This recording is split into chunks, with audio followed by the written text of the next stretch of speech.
निकाय की चक्रवर्ती जंग ओबीसी वोटर किसके संग? ये सवाल इसलिए खड़ा हुआ कि जिस ओबीसी आरक्षण को लेकर ये लड़ाई शुरू हुई थी, अब उसी ओबीसी वोट को लेकर भाजपा बड़ी गोलबंदी कर रही है, क्योंकि सभी राजनीतिक दलों ने अपनी अपनी लाइन तय कर ली है। भाजपा की नजर ओबीसी पर है तो सपा की नजर दलित पर।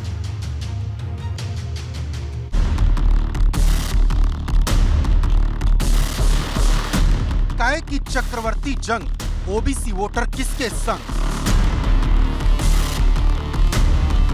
सबसे बड़ी सेंधमारी निकाय के जरिए 24 की तैयारी।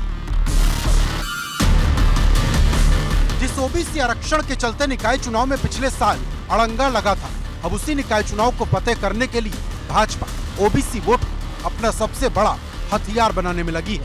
क्योंकि एक दिन पहले भाजपा के राष्ट्रीय अध्यक्ष जेपी नड्डा ने ओबीसी समाज से आने वाले सांसदों के साथ एक बड़ी बैठक की।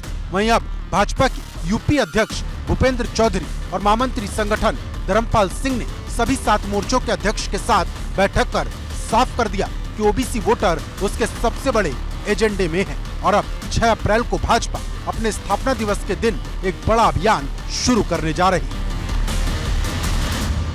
ओबीसी मोर्चे की तरफ से गांव-गांव चलो, घर-घर चलो अभियान की लॉन्चिंग करेंगे, जिसके माध्यम से हम पिछड़े वर्गों के प्रत्येक घर तक अपनी पहुंच बनाते हुए पार्टी के द्वारा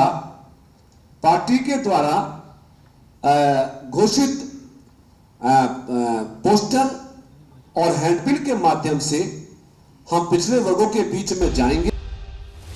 भाजपा ने इस अभियान को लेकर जो पोस्टर जारी किया, उसमें ओबीसी समाज के लिए किए गए काम की जानकारी। भाजपा ने ये बताने की कोशिश की कि सरकार में 52 में से 22 मंत्री ओबीसी समाज से आते हैं, यानी मंत्रिमंडल में 41% हिस्सेदारी ओबीसी समाज की है।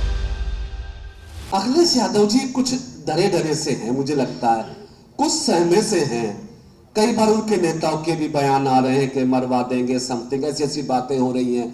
मेरे ख्याल से कुछ समाजवादियों में कुछ ना कुछ थोड़ी दहशत है, कुछ खतरा है। और खतरा किससे? ऐसा डेमोक्रेसी में जनता की अदालत सबसे बड़ी अदालत है। जिस जनता ने 2014, 2019, 17, 22 में देश और प्रदेश में भारतीय जनता पार्टी को प्रचंड मैंडेट देके योगी मोदी जी को सत्ता में लाने का अवसर दे दिया, वही जनता पूरी ताकत के साथ फिर हमारे साथ खड़ी है। अखिलेश जी को मालूम है कि इस प्रदेश में अब उनकी दाल गलने वाली नहीं है। भारतीय जनता पार्टी के खिलाफ लोगों के पास में कुछ मुद्दे तो है नहीं, तो तमाम प्रकार से, और खासकर आपने देखा होगा कि जब चुनाव आता है तो ये जातिवाद को उभारने का प्रयास किया जाता है। तो कुल मिलाकर अब इनके पास कोई मुद्दा ना होकर, और आपने देखा कि जिस प्रकार से विपक्ष और खासकर उत्तर प्रदेश में और अन्य प्रदेशों में कहीं रामचरितमानस का विवाद लाएगा और कहीं जाति गणना की बात करने लगेगा। तो ये सारा विषय है कि लोग भ्रमित ना होने पाए। और भारतीय जनता पार्टी ने वास्तविकता में जिस हिसाब से सरकार ने और हर तबके के लिए, हर समाज के लिए, जो उनके उत्थान के लिए जो काम किया है, खासकर ओबीसी समाज के लिए, तो वो उनके विषय, उनके बीच में जाकर उनको बताने की भी आवश्यकता है, उनको बताया भी जाए ताकि कोई गुमराह ना हो सके। भाजपा 6 अप्रैल से 14 अप्रैल तक कई कार्यक्रम के जरिए सूबे में सियासी हलचल बढ़ाने वाली है, जिसमें सावित्रीबाई फुले की जयंती पर प्रबुद्ध जनों के साथ संवाद, तो 14 अप्रैल को बाबा साहेब की जयंती पर अनुसूचित मोर्चा के साथ ओबीसी मोर्चा अलग अलग कार्यक्रम करेगा।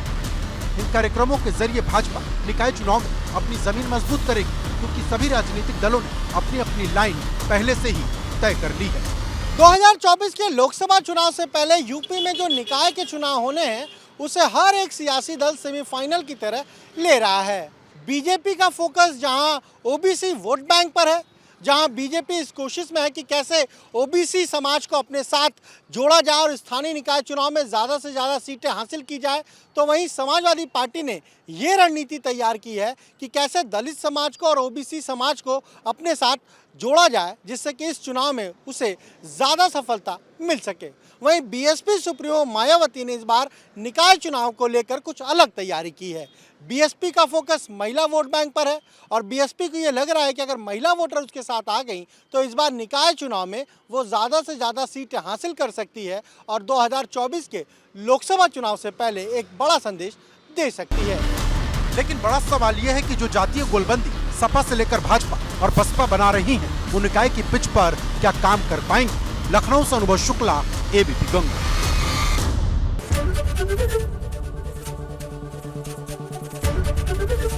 एबीपी गंगा, खबर आपकी, जुबान आपकी।